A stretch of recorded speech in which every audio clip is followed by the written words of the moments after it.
बिहार में बागेश्वर बाबा के अचानक से दिव्य दरबार को रद्द करने से कई सवाल खड़े हो गए हैं। लाखों श्रद्धालु बाबा के दर्शन करने के लिए बेकरार हैं और देखिए लाखों की संख्या में श्रद्धालु यहां पर आना चाहते हैं, लेकिन क्यों रोका गया दिव्य दरबार? बड़ा सवाल, क्या कारण है निकल कर आ रहे? तीसरे दिन अचानक से प्लान में बदलाव करना पड़ा है, क्या इसके पीछे वजह है? क्या किसी सियासी दबाव में इस कार्यक्रम को रद्द कर किया गया? भीषण गर्मी में दरबार तो पर्ची का कार्यक्रम ही क्यों रोका गया? यह भी एक बड़ा सवाल है, क्योंकि हनुमंत कथा की बात कही गई है।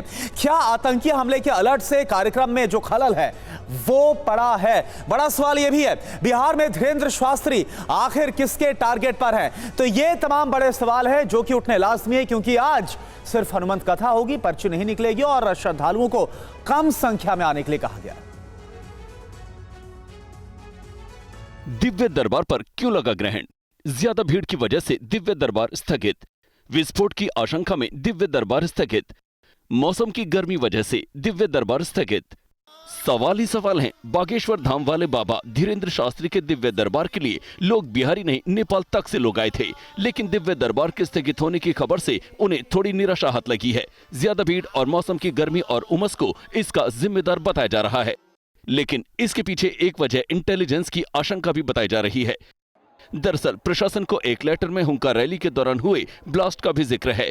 उग्रवादी या आतंकवादी संगठन जानमाल की क्षति पहुंचाने के लिए आईईडी का इस्तेमाल कर सकते हैं। बाबा बागेश्वर के कार्यक्रम की संवेदनशीलता को देखते हुए दिव्य दरबार को स्थगित किए जाने की बात कही जा रही है।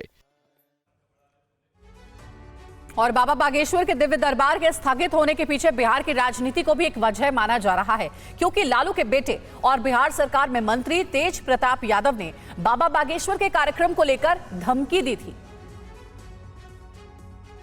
उनके समर्थकों का हुजूम ये घंटों तक ऐसे ही लगा रहता है। यहाँ पर आप विरोध की बात करें, बाबा हिंदू राष्ट्र की बात करते हैं। आरजेडी के नेता तेज प्रताप यादव समेत कई नेताओं ने एक बात कही कि अगर वो हिंदू मुस्लिम की बात करेंगे धीरेंद्र कृष्ण शास्त्री तो हम उनका विरोध करेंगे। ये तक कहा गया कि वही बिहार है जहां आडवाणी की रथ यात्रा रोक दी गई थी, आडवाणी को गिरफ्तार कर लिया गया था। लेकिन पिछले 2 दिनों से जिस तरीके से पटना से लेकर इस नौबतपुर में जहां पर ये सभा है, हजारों लाखों लोग जुट रहे हैं, बीजेपी के नेता को लग गया है, जो इसमें खास तौर से जितने भी बड़े नेता हैं जिन्होंने आरती उतारी, गिरिराज सिंह से लेकर सभी बड़े नेता, उनको लगता है कि इस पूरे बाबा के बहाने उन्हें एक अवसर मिल रहा है कि किस तरीके से बिहार में एक नई किस्म की राजनीति जब जेडीयू और आरजेडी मिलकर आए, तो ये हालात है। यहाँ पर बाबा बागेश्वर के समर्थकों और भक्तों की राजनीति अलग है और यहाँ पर आस्था अलग है। कल तरेत पाली में श्री हनुमंत कथा के दूसरे दिन भी पंडित धीरेंद्र शास्त्री ने भारत के हिंदू राष्ट्र की बात कही और लोगों को सनातन से जोड़ने की बात कही। बाबा के आह्वान पर श्रद्धालु भी उत्साहित हैं। जनता की नब्ज क्या कहती है, सुनिए। ये बाबा कह रहे हैं हिंदू राष्ट्र बनेगा, एकदम बनेगा। जब भारत सेकुलर है, पाकिस्तान भी तो सेकुलर है, वहाँ भी तो पाकिस्तान राजा है। हाँ। तो यहाँ पे हिंदू राष्ट्र है, पाकिस्तान भी रहेगा, वहाँ भी हिंदू रह रहा है। पाकिस्तान से आपका मुकाबला है? सबसे मुकाबला है, तब तो हो रहा है। हिंदू राष्ट्र होगा तो पाकिस्तान इस्लामिक देश बन सकता है, हिंदुस्तान क्यों नहीं हिंदू देश हाँ, सर संविधान में ऐसी संविधान में कहा गया कि भारत सेकुलर राष्ट्र है। सर संविधान से पहले भी तो हिंदू राष्ट्र था। हिंदू राष्ट्र वाली बात करते उससे भी सहमत है आप? बिल्कुल, हिंदू राष्ट्र तो होना ही चाहिए। उनके साथ बीजेपी के नेता ज्यादा दिखते हैं, आप ये भी सही मानते हैं? हम बीजेपी किसी राजनीति विश्वास में हम नहीं रखते हैं। जो हिंदू है हमारा, जो शुरू से हमारा जो प्राचीन देशों से हमारा जो रहा है, हिंदू राष्ट्र और सनातन हमेशा से रहा है और रहेगा। कथावाचक धीरेंद्र शास्त्री की श्री हनुमंत कथा सुनने वालों की भारी भीड़ उमड़ रही है। 3 पंडाल भी कम पड़ गए। ऐसे में बाबा ने मंच से लोगों से अपने घरों में ही टीवी और मोबाइल पर प्रवचन सुनने का आग्रह किया है। पटना के तरेत पाली में बाबा बागेश्वर धीरेंद्र शास्त्री की कथा में लाखों लोग पहुंचे। इतने लोग कि 3 पंडाल भी कम पड़ गए। बाबा ने मंच से कहा कि दूसरे दिन की कथा के लिए आने में 10 किलोमीटर की दूरी तय करने में 2 घंटे लग गए। ऐसे में उन्होंने व्यासपीठ से लोगों को हाथ जोड़कर टीवी और सोशल मीडिया के जरिए कथा सुनने का आग्रह किया। बताया जाता है कि कथा के लिए बनाए गए 3 पंडालों में उमस और ऑक्सीजन की कमी होने की वजह से लोगों की तबीयत बिगड़ने लगी। इसके बाद कथा को समय से पहले खत्म करना पड़ा।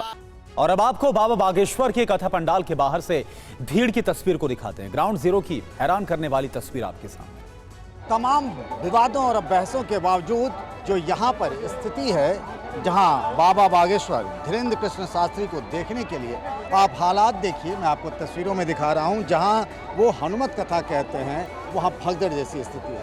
हजारों लोग सिर्फ बिहार के ही नहीं, पड़ोसी राज्यों बंगाल, झारखंड, इन सब जगहों से आए हुए हैं। व्यवस्था नहीं है। अगर तबीयत खराब हो जाएगा किसी का भी तो क्या करेगा? लोग बीमार पड़े हैं, बात दूसरी है, लेकिन एक बात तो तय है कि इस पूरे बिहार में पहली इनकी इस तरीके से सभा है बाबा बागेश्वर की। लोगों ने कहा था विरोध होगा, तो मन में कोई डर नहीं था? यहाँ कोई डर नहीं, डर रहता तो जो आप देख रहे व्यवस्था, ये व्यवस्था किया ही नहीं जाता, इस पर रोक लग दी जाती। बुलाया नहीं गया है, ये बुलाया नहीं गया है, ये बुलाया नहीं गया है, ये अपने आप आस्था के साथ और सम्मान के साथ अपने आए हैं।